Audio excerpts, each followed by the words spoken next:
Lalu bagaimana dengan pernyataan para ulama Wahabi bahwa bangsa Arab akan kembali menyembah kepada berhala pada akhir zaman, sehingga mereka memerangi umat Islam di semenanjung Arabia dan sampai sekarang masih mengkafirkan mayoritas umat Islam.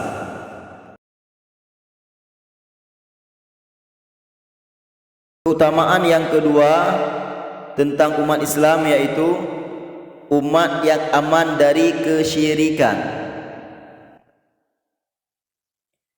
Di antara keistimewaan umat Islam adalah mayoritas mereka tidak akan terjerumus ke dalam kekufuran dan kesyirikan yang menyebabkan mereka keluar dari agama. Hal ini berbeda dengan umat agama-agama lain sebelumnya, di mana mayoritas mereka terjerumus dalam kekufuran dan kesyirikan. Dalam hadis sahih diriwayatkan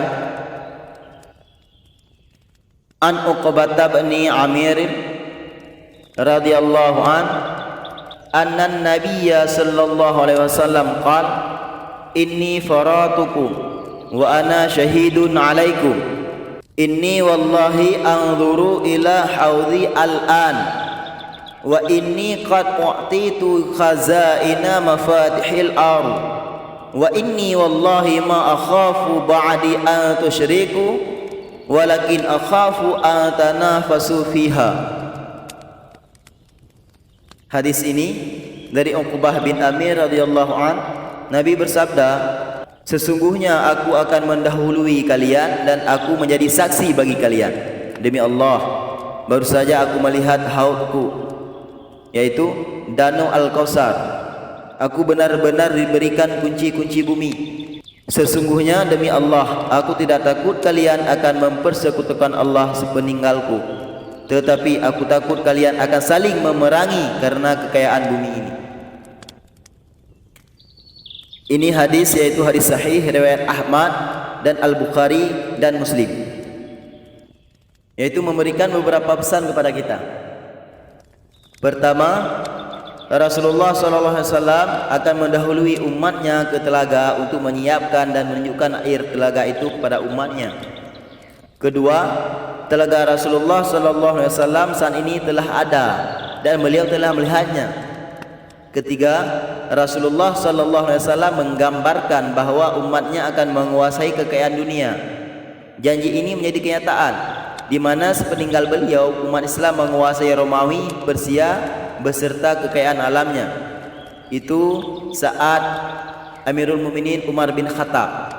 Bahkan umat Islam berhasil menguasai sekian banyak negeri dengan aneka kekayaan alam yang dimilikinya. Pesan yang keempat, Rasulullah SAW bersumpah bahwa mayoritas umatnya akan aman dan terlindungi dari kesyirikan. Dengan demikian, pertanyaan beberapa aliran seperti Wahabi yang mengkafirkan mayoritas umat Islam adalah sebuah kesalahan fatal karena menyalahi aturan Rasulullah SAW. Pesan yang kelima, beliau mengkhawatirkan umatnya akan saling memerangi karena memperebutkan kekayaan duniawi.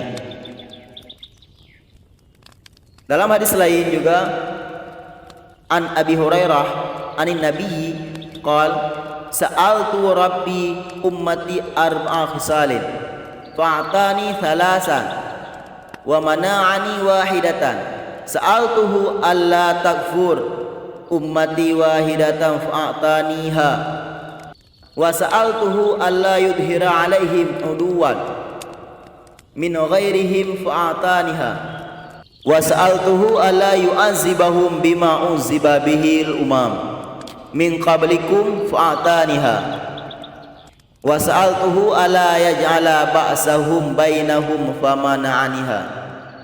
Dalam hadis ini dijelaskan bahwa Allah Subhanahu wa taala telah mengabulkan doa Rasulullah agar umatnya tidak terjerumus ke dalam kesyirikan dan kekufuran secara massal atau mayoritas.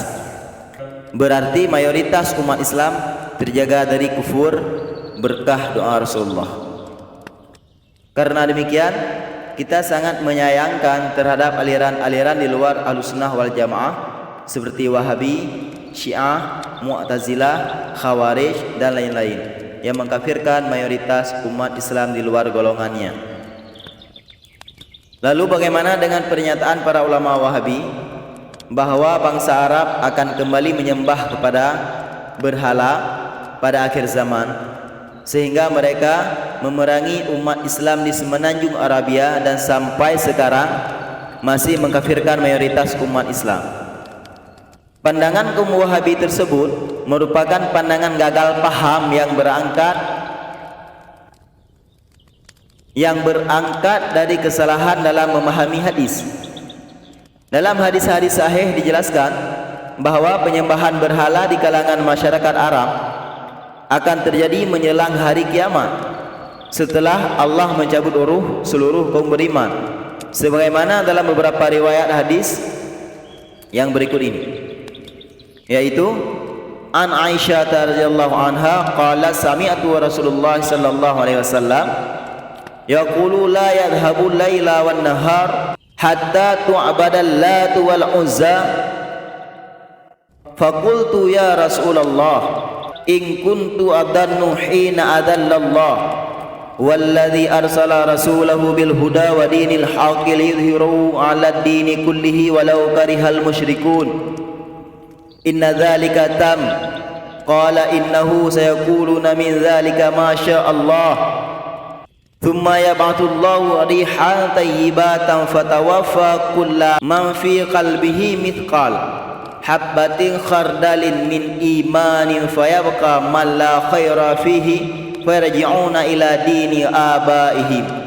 Dari Aisyah radhiyallahu anha, aku mendengar Rasulullah sallallahu alaihi wasallam bersabda, waktu malam dan siang tidak akan sirna sehingga Lata dan Uzza disembah lagi.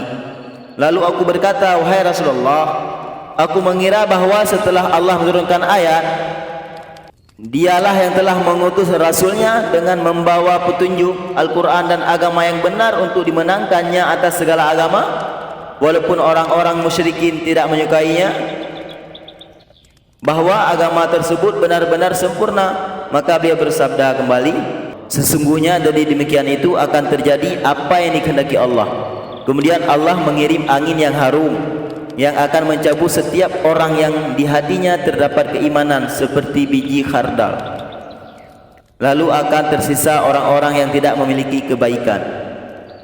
Maka mereka akan kembali kepada agama nenek moyangnya. Dalam riwayat lain, untuk memperkuat penjelasan ini juga disebutkan bahwa an Abdillah bin Amrin